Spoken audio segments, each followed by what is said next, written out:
Tonight I've got some answers. Welcome back, Troglodytes, to your daily dose of guitar information, the Trogly's Guitar Show. I finally found the color I was after. This is the green swirl non-reverse Firebird.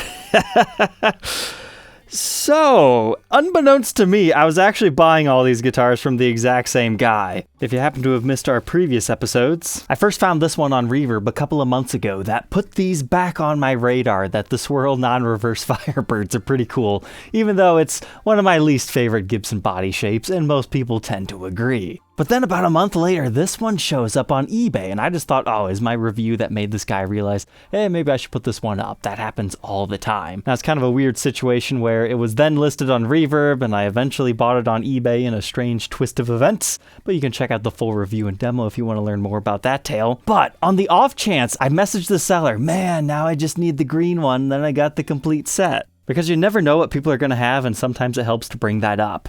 It's at this point when he tells me, oh yeah, that is a really cool rare one. I just had a blue one and sold it, and yeah, that's when I put two and two together. I've been buying these from the same guy. He's like, yes, I am going to put the green one up for sale. Are you interested? To which I said, yes, please. I would love to have the complete set. And now I finally know the story of these photos. They are not Gibson official. He just paid a photographer to do these because he wanted to document his collection. His name is Tadpole LoBue, and he's the drummer in the band Jet Weston and his Atomic Ranch Hands. The reason why he's amassed such a cool collection is throughout the 2000s, all of his gig money he would invest into really cool guitars, the nicest, most exotic things he could find, despite not necessarily being a player. He just liked being able to share them with his bandmates. And let's face it, guitars are cool, so feel free to check out LoBue and his band. But that just makes these three awesome, and now I cannot separate them because it's an original set from the era, the early 2000s, when the custom shop first starts making these. As far as I'm aware at this time, these are the only three colors. Now, does that mean a prototype color might exist somewhere?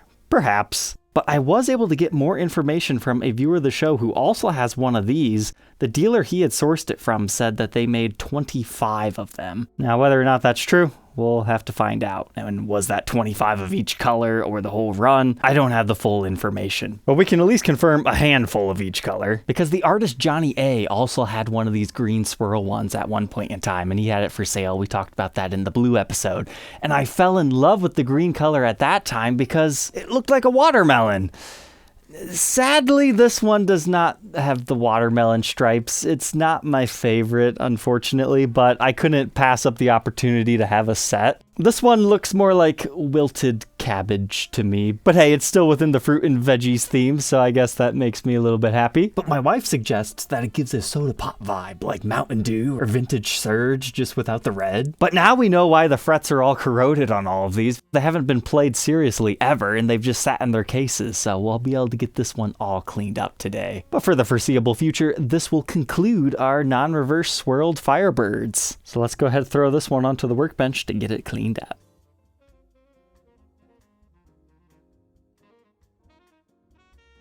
Inside our green friend here, let's check out our pickups first. Just like the other two, you've got the golden covers around them, but the top is exposed. Just like the last orange one, it has gold hardware. That makes the blue one cooler in my eyes, because when we first documented that one, I didn't realize the other ones were gold, and this is the only nickel silver looking one. But just like the orange, being locked in its case for 20 years, ate away the plating of the gold on our strap buttons, as you can see here, as well as our tuners.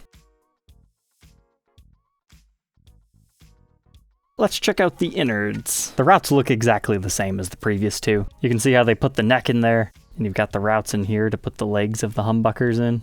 You just get the continuation of your swirly job. But the pickup situation is funny. These three guitars beautifully capture a transitional period of burst buckers. So our first blue one had the giant sticker.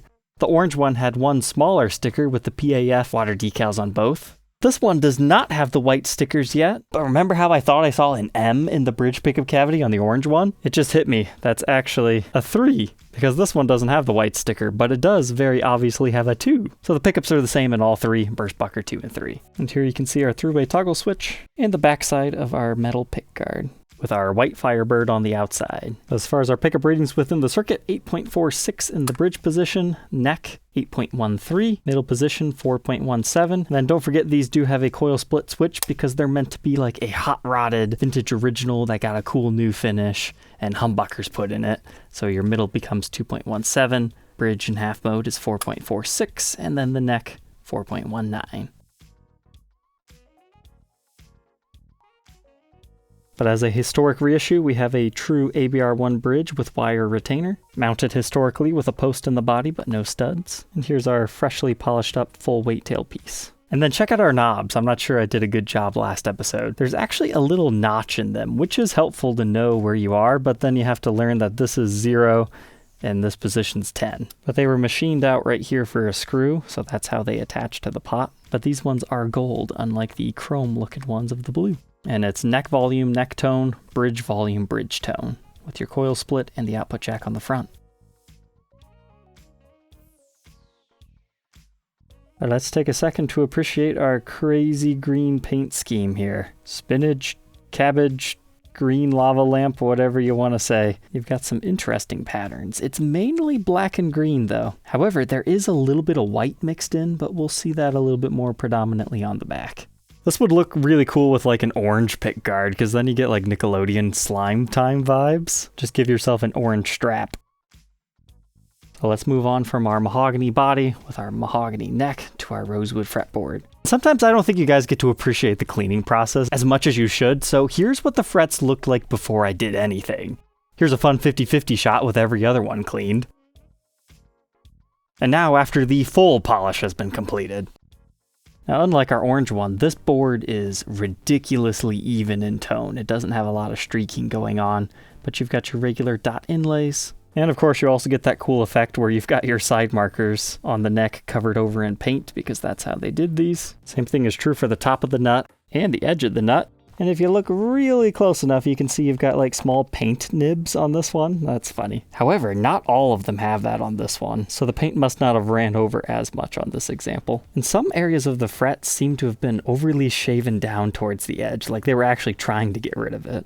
And it's just your regular 24 3/4 inch scale with a 12-inch fretboard radius. But our nut measure is 1.71 inches. That increases to 2.05 at the 12th. First fret neck depth 0.86 and 0.97 at the 12th. Here's that neck profile, 1st fret, 12th fret, just like the other ones. It's almost a D-shaped neck, where you really feel this part before it just transitions away, which makes it feel really wide.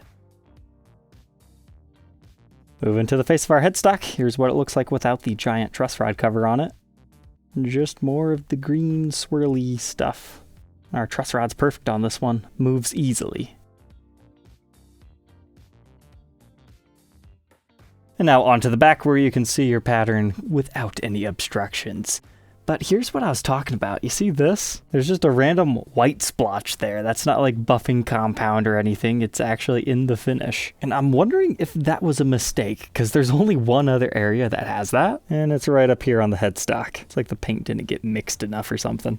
But this one's like the other ones. It's just got the Gibson branded pots, no reissue capacitors or anything like that. There's your mini toggle. The back plate is simply black plastic. But how's our slimy pattern along the edges? It's got a good mix of colors. Although I would say they didn't really get it so good on this side. I would guess this is how they paint it. It has a base lime green coat and then they kind of splatter all the rest over top of it from there. But this is definitely the heaviest one. But they've got a couple of yellow spots around the dots on the side right over here. The blue one had that too. At first I thought it was like lacquer lifting around the inlay, because sometimes that can happen with regular lacquer too, but I think that's just part of the colored design. Here's the back of our green neck with our custom shop decal. And then our serial of this one kind of proves my point we were talking about last episode. So this one is CS21694, which is significantly further away from the other two serials. But here's the backside of our tuners. However, out of the 3 from LoBue's collection, this is the one I think that got played the most, because the frets weren't that bad, and there was actually some dried on gunk on this one. I actually had to clean it a little bit, but I noticed there was something, if you get it in the light just right, I'm curious if the black light is going to show it. You can see something right in this area I'm not sure what that is, but that white spot in the finish is glowing in an interesting way too. Same thing's true over here. It almost glows like a mother of pearl dot, probably just due to the color of it. But it's a bit easier to see your finish under black light. But just for fun, here's what the top looks like. And our headstock. And I forgot to do the orange one last episode, so here's that. It's just interesting the long patterns you can sometimes find, and then the more bubbly patterns, then the blue's more of a long one. Let's see how big this melon is. 8 pounds, 9.2 ounces. Let's go ahead, plug it in, and hear how it sounds.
Man, that out of phase middle position on these always catches you off guard, but it is correct for them.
So there we go, we've completed the set. Green, orange, and blue. Which one is your favorite? You'll have to let me know down in the comments. Personally, I really like the more streaky ones, like my blue and the copper. These kind of more bubbly ones, do they have their place? Yes, but I could see myself replacing this one for a streaky green one if I ever happen to find one. But there was definitely only one song to try to attempt to play on this one.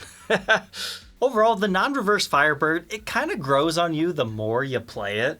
Like the first one I had wasn't the biggest fan, but I could see why some people would like it. The second one being that 12 string, you start to warm up to the idea, and after 3 or 4, you just start to appreciate them for what they are. They're these really wide, flat things. So think Gibson Explorer, but kind of going the other way and without the points. I could see why Jazzmaster guys would like this, but if you're gonna own a non-reverse Firebird in your collection, it might as well be crazy. So that's why I kind of like these crazy colored ones. All right, Troglodytes, I hope you enjoyed this documenting journey of finding them all and documenting them. Don't forget to like, comment, and subscribe, and we'll catch you tomorrow on the next one. Take care.